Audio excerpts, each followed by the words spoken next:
রোশনাইয়ের রক্ত পেয়ে সুস্থ হয়ে উঠছে আরণ্যক। সম্পূর্ণ জানতে ভিডিওটিতে একটি লাইক করে প্রথম থেকেই দেখতে থাকো। গল্পের শুরুতেই দেখা যায় রোশনাই তো থানায় গেছে। সেখানে পুলিশ রোশনাইকে কিছু প্রশ্ন জিজ্ঞেস করতে থাকে আর বলে, আপনার স্বামীর নাম কি? রোশনাই ভয়ে ভয়ে বলেই দেয়, স্বামীর নাম হলো আরণ্যক চ্যাটার্জি। এরপরেই অফিসার তখন বলে, আচ্ছা আপনার শ্বশুরবাড়িটা কোথায়? এরপরেই রোশনাই বলে, স্যার এসব কথা থাক না, আমাকে আমার স্বামীর কাছে যেতে হবে, ওনার একটা বড়সড় অ্যাক্সিডেন্ট হয়েছে। অফিসার তখন বলে, দেখুন আপনার সাথে যোগাযোগ তো করতে হবে, আপনি অ্যাড্রেসটা বলুন। এরপর অ্যাড্রেস বলে, তারপর আবার রোশনাইয়ের ফোন নাম্বার চায়। রোশনাই বলে দেয় তার ফোন নাম্বার। অফিসার জিজ্ঞেস করে, আপনি বেনারসে কেন যাচ্ছিলেন? রোশনাই তখন বলে, আসলে আমার শ্বশুরবাড়িতে কিছু প্রবলেম ছিল, তার জন্য মনটা খারাপ লাগছিল বলে আমি বেনারসে যাচ্ছিলাম। আর এটা শোনার পর অফিসার বলে, আচ্ছা আচ্ছা, বলছি দেখুন, আপনি যদি এফআইআর না করেন তাহলে কিন্তু আমরা ওই শয়তানটাকে ধরতে পারবো না। আপনি এই যে এফআইআর করবেন এর বিরুদ্ধে গিয়ে আমরা কিন্তু করব কাজটা, মনে থাকে যেন। তাই বলছি আপনার সাথে কিন্তু যোগাযোগ করাটা খুবই দরকার। আপনার সাথে যোগাযোগ করে উঠতে না পারলে আমরা ওই অপরাধীটাকে শাস্তি দিতে পারবো না। রোশনাই তখন বলে, ঠিক আছে স্যার, আপনাদের যা করার করুন, কিন্তু আমাকে এই মুহূর্তে বেরোতেই হবে। অফিসার তখন বলে, ঠিক আছে আপনি যান। রোশনাই থানা থেকে বেরিয়ে যায়। এরপরে আরণ্যকের কাছে যাবে বলে ছটপট করতে থাকে। আর এর মধ্যে ডাক্তার তাড়াতাড়ি করে আরণ্যকের বাবাকে বলে, আপনি বন্ড পেপারে সাইনটা করে দিন, কারণ আপনি যত দেরি করবেন তত কিন্তু আমাদের চিকিৎসা শুরু করতে লেট হবে। এরপরে আরণ্যকের বাবা তাড়াহুড়ো করে সইটা করে দেয়। তখনই সুরঙ্গমা বলতে থাকে, কোথা থেকে যে কি হয়ে গেল। সত্যি আরণ্যকের এই অবস্থা দেখে আমার নিজেরই খুব খারাপ লাগছে। আমি আমার মেয়েটাকে কি করে সামলাবো বুঝতে পারছি না। আরণ্যক যদি কথাটা শুনতো তাহলে হয়তো এই পরিস্থিতি হতো না। আরণ্যক যে কি চাইছে বুঝতে পারছি না। এরকম করে যদি সবসময় চলাফেরা করে তাহলে কিন্তু খুব বিপদ। আমার তো মনে হচ্ছে এখন আপনাদের পরিবারের সাথে আমাদের পরিবারের বৈবাহিক সম্পর্কটা আদৌ হবে কি না ব্যাপার আছে। তখনই তনুশ্রী বলে, সুরঙ্গমা, হসপিটালে দাঁড়িয়ে এই সব কথা বলাটা কি এখন ঠিক বলো তো? দেখছই তো আমার ছেলেটা মৃত্যুর সাথে পাঞ্জা লড়ছে। জানি না আমার ছেলেটার কি অবস্থা হবে, আমি তো শেষ হয়ে যাব পুরোপুরি। বাবলু তখন বলে, কি হচ্ছে কি, তুমি সবসময় এত নেগেটিভ কথা বলছো কেন?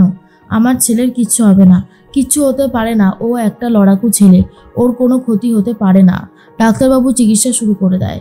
আর তখনই গরিমা বলে, মা আমার খুব ভয় করছে, আমার আরণ্যক সুস্থ হয়ে যাবে তো?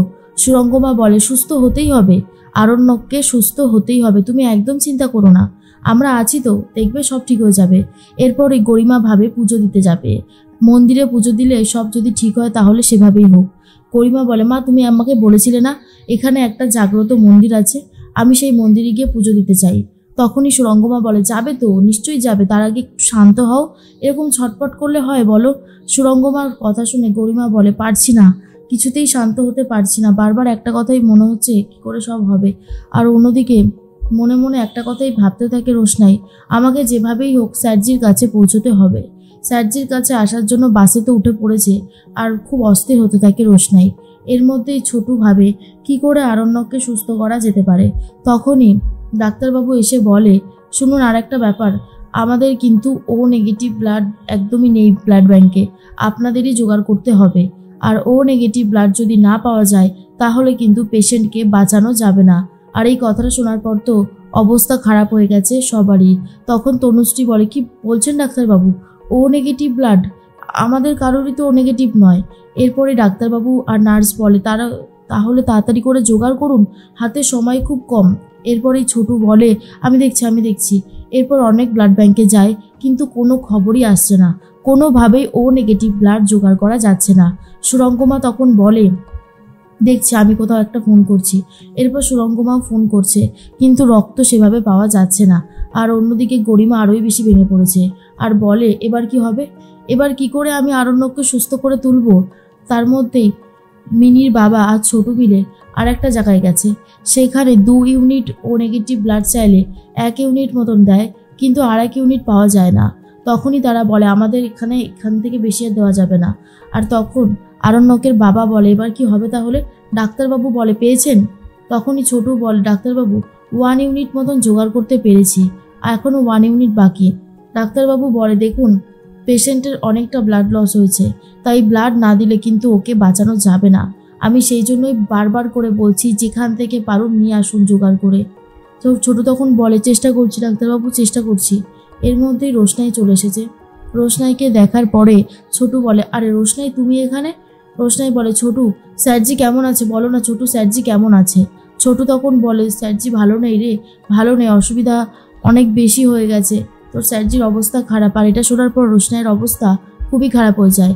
তখন গরিমা বলে, তুমি এখানে কেন এসেছো বলো, কেন এসেছো? আর আরণ্যকের বাবা বলে, আমি না তোমাকে নিজে বাসে তুলে দিয়ে আসলাম, তুমি এখানে কেন এসেছো? তখনই ছোটু আর মিনির বাবা বুঝতে পারে যে মেজদাই এই কাজটা করেছে। এর মধ্যেই গরিমা বলে, এখান থেকে চলে যাও। তখন রোশনাই বলে, না আমি এখান থেকে যাব না। আমি কেন যাব এখান থেকে? স্যারজির ব্যাপারে আমি শুনে তারপরেই যাব। তখনই গরিমা ঠাস ঠাস করে কয়েকটা চর বসিয়ে দেয় রোশনাইয়ের গালে আর বলে, তুমি বেরিয়ে যাও এখান থেকে। ছোটু তখন বলে, কি হচ্ছে কি গরিমা, তুমি ওকে এইভাবে মারছো কেন? গরিমা তখন বলে, আমি যা করেছি সেটা একদম ঠিক কাজই করেছি, আমি আর সহ্য করতে পারছি না, আর কত জ্বালাবে তুমি? আজ তোমার জন্যই তো আরণ্যকের এই অবস্থা হয়েছে। রোশনাই বলে, আমার জন্য হয়ে থাকলে আমাকে এখানে থাকতে হবে, আমি এখান থেকে কোথাও যাব না। হসপিটালটা নিশ্চয়ই তোমাদের নিজস্ব প্রপার্টি না, আর স্যারজিও তোমাদের প্রপার্টি না। স্যারজির ওপরে আমারও কিছু অধিকার রয়েছে, স্যারজি আমার জন্য এত কিছু করেছে, আজকে তার বিপদের দিনে আমি আসবো না, এটা কি হতে পারে? তখন জাহ্নবী বলে, তোমার সাহস দেখে আমি অবাক হয়ে যাচ্ছি, তুমি এত কথা বলতে পারো? তনুশ্রী বলে, বলেছিলাম না এই মেয়েটা সাংঘাতিক, এ পারে না এমন কোনো কাজ নেই, এ সব কাজই খুব ভালোভাবে করতে পারে।